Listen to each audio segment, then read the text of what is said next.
Baik, Alhamdulillah kembali kita bersama lagi menerusi Rampai Pagi dan seperti yang telah pun kami janjikan bersama sesuai dengan kehadirannya pada hari Selasa ini, kita bawakan teroka potensi belia dan seperti yang telah pun kami bergakan di awal pertemuan kita tadi, kita bawakan dua orang narasumber kita ke studio Rampai Pagi ini yang akan memperkatakan mengenai dengan program pembangunan diri. Iya, jadi bersama dengan kita pada pagi ini di sebelah kiri saya iaitu Puan Hajah Kartina binti Haji Ahmad, merupakan pekerja tingkat 1. Assalamualaikum. Assalamualaikum Puan Hajah. Assalamualaikum warahmatullahi wabarakatuh. Selamat datang. Alhamdulillah, selamat pagi. Nervous ya? Sikitlah. Relax, boleh. Ya, Alhamdulillah. Ya. InsyaAllah. Jadi bersebelahan dengan Puan Hajah Kartina iaitu Tuan Awang Haji Masfotin bin Haji Awang Haji Muhammad Yusof, merupakan guru agama tingkat 2. Assalamualaikum. Assalamualaikum warahmatullahi wabarakatuh. Alhamdulillah. Apa khabar pada pagi Baik, ini? alhamdulillah Sihat, ya, Ustaz? sihat untuk pagi ini. Alhamdulillah. Ya. Baik, terus saja ya tanpa melengahkan waktu kerana waktu kita mungkin terhad juga untuk menjelaskan kerana ini penting untuk kita disampaikan, kita dikongsikan bersama dengan penonton di luar sana, Puan Hajah dan juga Ustaz ya. Jadi awal-awal sekali dan mula-mula sekali ini sebagai mukaddimahnya juga kita ingin mengetahui mungkin Puan Hajah dapat menerangkan atau memberikan pengenalan program pembangunan diri ini. Silakan Puan Hajah. Terima kasih. Sama. Okay, program penguasaan diri ini adalah merupakan program yang dikhususkan dan diterapkan dalam jangka masa yang panjang di Pusat Pembangunan Belia dengan tujuan kami untuk meningkatkan personaliti seseorang pelatih itu dalam segi jati dirinya, disiplin, kerohaniannya dan kerjasama serta pembelajaran serta kesihatan para pelatih itu sendiri. Yang mana untuk penonton juga, program pembangunan diri ini dikendalikan dalam 3 bahagian. Salah satu yang pertamanya bahagian kerohanian dan keagamaan, dan yang kedua bahagian kesejahteraan, dan yang ketiga dalam program pembangunan diri itu sendiri. Yang mana untuk pengetahuan bersama juga, ketiga-tiga bahagian ini dibawa satu unit, yaitu unit hal ehwal pelatih. Ya, Alhamdulillah. Jadi itu adalah merupakan sedikit pengenalan lah berkenaan dengan program pembangunan diri. Jadi untuk program pembangunan diri ini kita ketahui juga apakah antara perisian-perisian yang terkandung di dalam program tersebut. Okey, dalam perisian dalam program ini ia ada 6 kategori, dan keagamaan dan kerohanian, jati diri, sokan dan rekreasi, ceramah agensi-agensi dari luar, kemasyarakatan dan lawatan serta kenegaraan. Para pelatih di Pusat Pembangunan Belia ini mengikuti program ini secara lazimnya mengikut jadual yang telah kami sediakan sepanjang program. Aktiviti para pelatih ini juga sejak dari awal mereka akan bangun awal daripada jam 4.30 pagi dan seterusnya ke surau untuk mengerjakan sembahyang subuh dan seterusnya aktiviti yang seperti pembarisan pagi, sembahyang duha dan masuk ke bengkel sampai patang lah. Jadi itu antara perisian dan juga aktiviti yang mereka laksanakan sepanjang berada di sana ya. Baik, sekarang kita pula ingin bersama mendapatkan penjelasan daripada Yang Mulia Ustaz Haji Masfotin, iaitu selaku guru agama tingkat 2. Kita ingin mengetahui Ustaz ya, dan kita mengharapkan juga agar Ustaz dapat memberikan apakah perisian ataupun aktiviti keagamaan dan kerohanian sepanjang para belia mengikuti program pembangunan diri ini. Silakan Ustaz. Ya, terima kasih. Sama. Sebelum itu, untuk pengetahuan bersama kita, bahagian kerohanian dan keagamaan, para pelatih ini sebenarnya telah pun mengikuti kuliah-kuliah yang memang khas sudah. Di waktu pagi, orang itu selepas daripada solat duha akan mengikuti kuliah agama, iaitu pengetahuan agama Islam. Walau bagaimanapun, para pelatih akan disediakan. Maksud saya, kami akan menyediakan program khas sepanjang berada di Pusat Pembangunan Belia. Program itu telah pun kami fikirkan, iaitu program 3M, iaitu memupuk, menerapkan dan meneguhkan. Bahagian kami telah pun memikirkan bahawa mengapa kami rangkumkan untuk 3M ini. Kerana sebahagian daripada pelatih itu kami berikan kesedaran dulu. Dalam bahasa kita tani upuk-upuk diorang itu dulu. Diorang sudah ada pengetahuan sebenarnya. Betul. Keugamaannya sudah ada. Kami upuk-upuk dulu diorang itu, pengetahuan yang sedia ada dalam alih wal ugama. Setelah itu barulah kami menerapkan. Kami terapkan dan membetulkan serta menghalusi akidah diorang. Akidah ahli sunnah wal jamaah itu yang paling kami pegangkan. Terutama sekali rukun iman yang keenam. Keimanan kepada Allah Subhanahu Wa Taala dengan adanya qada dan qadar. Walaupun telah ditetapkan, para pelatih ni tahu bahawa anita singan-singan kuningnya anda akan dapat lagi meneruskan kehidupan itu. Tapi dalam ahli sunnah wal jamaah memang sudah beritahu sebagai seorang insan yang bermuslim hendaklah berusaha dan berikhtiar. Tidak boleh berhenti begitu sahaja. Di orang itu. So daripada itu, selepas daripada kami terapkan akidah-akidah itu sebagai insan itu, dalam masa keberadaan pelatih di pusat permulaan belia berakhir dengan sasaran kami. Sasaran kami iaitu peneguhan. Apa yang diorang perolehi di dalam pusat pembangunan belia bukan saja dari segi keugamaan, malahan jati diri program yang disediakan dalam pembangunan diri itu. Kami mahu diorang itu apabila sudah berada di luar, diorang akan meneruskan apa yang diorang perolehi di pusat pembangunan belia. Di sanalah diorang akan lebih tahan lasak. Kerohanian diorang itu lebih penting. Dengan adanya jalan itu, diorang lebih menjurus kepada tidak meninggalkan amalan-amalan yang berkebajikan. Untuk pengetahuan di kita juga dan para penonton, erti kata lain bahawa pelatihan ini tidak ketinggalanlah mengikuti mana-mana aktiviti yang diselenggarakan oleh bahagian kerohanian. Seperti mana yang kita ketahui bahawa belum lama kita ni telah pun mengadakan Maulidin Nabi. Dalam sirah nubuah itu sudah banyak aktiviti yang kami sediakan, termasuklah pengurusan jenazah dan juga pengurusan kemasyarakatan. Diorang membuat infak ke rumah-rumah. Seperti yang belum batah ni, belum lama ni diorang ada doa iaitu Day of Action. Di sana ada melibatkan kemasyarakatan. Jiwa diorang itu tidak ketinggalan. So apabila diorang berada di luar, diorang akan meneruskan.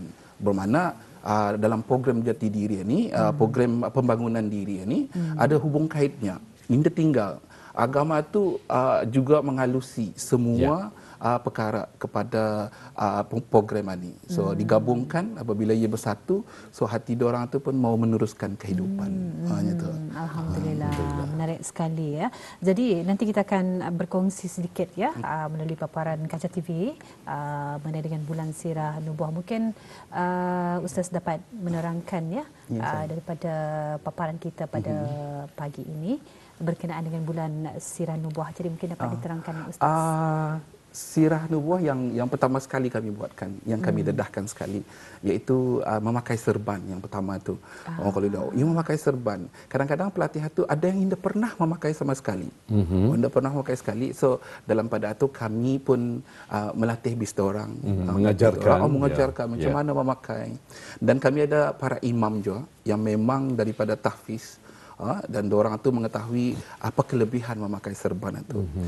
Selepas itu diorang ada terlibat untuk Dikir Syarafil Anam, pembukaan Dikir Syarafil Anam, dan terlibat nama program dalam Sirah Nubuah itu di dalamnya Minal Mahad Ilal Masjid. Minal Mahad Ilal Masjid. Diorang ke masjid-masjid. Ada yang macamnya, rupanya di sini masjid ni. Ada je, malah dilintasi. Diorang dah pernah singgah. Atau yang kata ni macam kagum lah, kesian kan, kadang-kadang ada yang belum pernah pergi. So dengan adanya Sirah Nubuah tu minal masjid ilal mahad ilal masjid tu, orang pun mengetahui bahawanya rupanya kami ni mesti juga involve dalam masyarakat. Dorang ada juga apanya kata ni pergi ke masjid-masjid yang paling jauh. Kami kira jauhlah tu akhirnya di Masjid Sarif Ali tu. Diorang ni dari ini.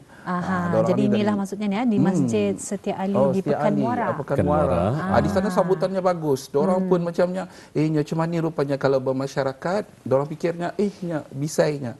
Daripada itu program pembangunan diri itu, perisiannya di dalamnya.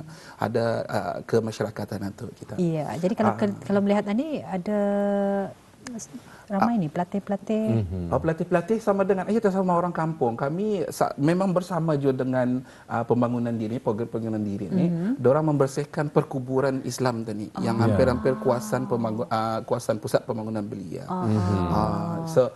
Secara tidak langsung diorang kenal adik ketua kampungnya. Rupanya sini ada tapak perkuburan orang Islam. So diorang berhebatlah sama-sama masyarakat untuk membersihkan kawasan perkuburan Islam. Jadi mereka mula bergerak daripada Masjid Sultan Syarif Ali Pekan Muara ya Ustaz ya. Saya. Jadi baru terus naik sampai ke masjid-masjid lain sampai ke daerah Tutong tadi. Bulannya perancangan memang ke daerah Tutong. Mungkin padat dengan gabungan undangan sebenarnya. Kami pun memikirkan kalau kami sampai keluar itu, kami pikirkan juga ke daerah itu sebab indah mendapat masa kekangan masa mungkin. Banyak kita undangan itu. Kami pun macam paksalah kami limit-limit. Mungkin tahun depan kali ada kami masuk dan dalam merupakan projek yang kali pertama ataupun sering diadakan? Sering diadakan. Ia bermula sudah 2 tahun yang lepas sudah. Itu kami lanjutkan, kami selaraskan bahawa program ini memang bagus dimasukkan di dalam pembangunan diri. Program pembangunan diri ini kita. Dan feedbacknya kesannya pun kesannya pun amat menggalakkan. Alhamdulillah. Masyarakat pun maunya nanti kan datang lagau lagi bis dorangan ni. Lagau lagi bis dorangan ni. Dan kami juga ada menerima undangan, bukan itu saja. Program pembangunan diri ini ada menyediakan undangan untuk dorangan ni penglibatan masyarakat. Macam tadi di Brunei ni kan ada orang berzikir. Mandi belawat tahap malam berpada. So diorang ni pun ada undangan. Ada undangan. Boleh diorang ni diundangkan. Kata ni dalam bahasa kata ni merita tani lah jauhkan bis dorangan. Jadi diorang itu dapat dari kampung lamannya. Betul sekali. Alhamdulillah. Jadi kita beralih kepada Puan Najah Kartina. Seperti yang Puan Najah tadi menyatakan adanya kategori jati diri ni Puan Najah. Jadi mungkin Puan Najah boleh menerangkan apakah perisian yang ada di dalam kategori ini. Baik. Di dalam kategori jati diri ini yang menjuruskan kepada pembangunan diri pelatih itu sendiri membentuk disiplin bersorang yang dengan tegas, memperbaikkan diri dan peribadi dan ketahanlaksakan pelatih itu sendirilah. Yang mana para pelatih ini didedahkan dengan aktiviti sekapur sirih. Apa tu maksudnya apa tu? Kami mengadakan sekapur sirih bersama dengan Art Outbound untuk mengadakan aktiviti-aktiviti di sana untuk bersorang itu tahan laksak dalam mana-mana apapun aktiviti yang seorang akan jalankan. Selain pada itu juga, dalam pembangunan diri ini ada juga kami serapkan latihan kawat kaki, latihan jasmani pagi dan petang yang mana kami bekerjasama dengan jurulatih daripada Angkatan Bersenjata dari Raja Brunei. Yang setiap bulan itu kami akan mengadakan pembarisan bulanan juga tu. Saya kira bagi yang dia tu kan yang sedang pelajarilah sepanjang latihan kawat kaki itu sendiri. Selain pada itu juga seni mempertahankan diri merupakan sebahagian daripada pendedahan kami untuk memperkenalkan sokan yang sedia ada di Brunei kepada belia-belia yang belum tahu pencaksilat, wushu dan taekwondo itu sendiri. Jadi ini disertai oleh kedua-dua pihak, maksudnya para belia daripada kaum lelaki dan juga kaum perempuan sendiri Ada yang berminat juga ya? Ada yang berminat dalam sokan yang sedia ada tu yang disediakan macam kawat kaki dan jasmani itu memanglah sudah ditetapkanlah atau salah satu jati diri kami yang di Pusat Pembangunan Belia. Memang harian kami punya aktiviti.